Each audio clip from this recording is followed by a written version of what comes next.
Hello everyone, Mike with Spray Jones, and we're going to go over an interesting subject today, and that is, can you go into an existing attic or an attic that I'm building on my new house and spray foam down onto the drywall? You get asked this all the time, more than you think, and the answer is absolutely not, and it's not the correct way to do it, and I'm going to give you a number of reasons why, practical ones. For the first part, most people are building homes that have 412, 512, 6 and 712 pitch roofs. Now, even though there's a lot of room in the middle, there is not a lot of space between the roof deck and the drywall out towards the edges. And this is exactly where you need to get the insulation.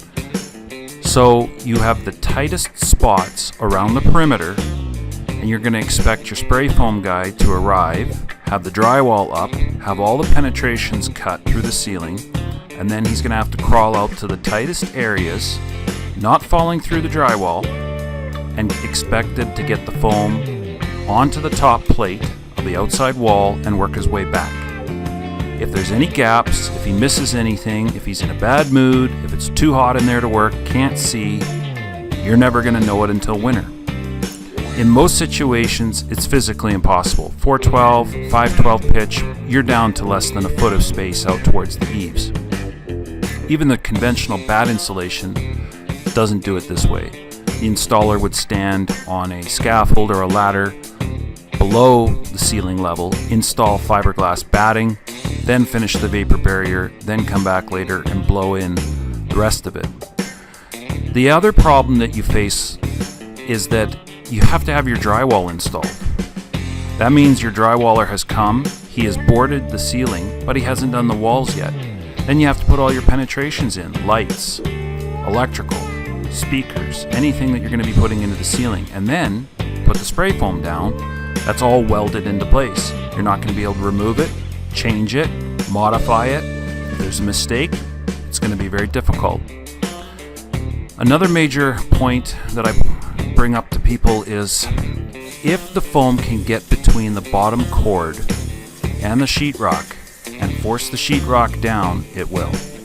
So you are risking the whole entire time that the drywall will move on you, or the foam will force it to go a different direction. And then you've got no way, no recourse of actually solving the problem. It's going to be expensive, it's going to be timely, and you're going to have a very upset client.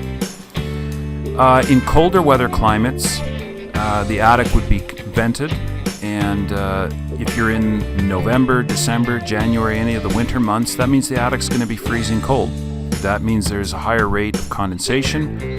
How would you warm the attic space up? How would you duct anything into there to get it warmed up? It would be too difficult to warm it up to try and spray to get application parameters within that the manufacturer recommends. The other issue that you encounter is that you're working in a confined space.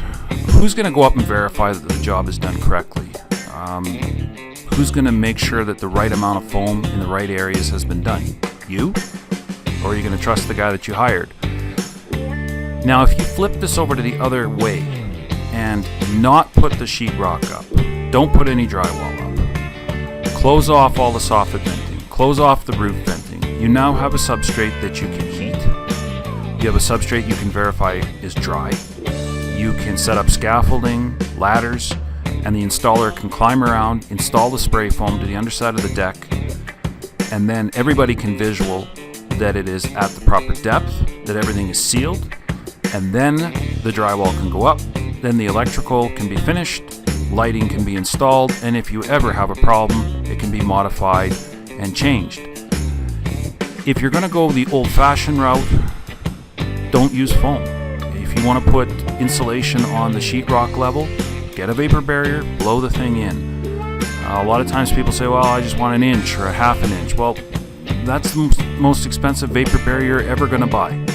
Why on earth would you want to take a Cadillac system like the spray foam is and use it for nothing more than just a vapor barrier? It's beyond logical in my opinion. So take full advantage of the spray foam system. Spray the roof line. Go with the non-vented details that we have pioneered. I'm going to do some more video on non-vented roofs.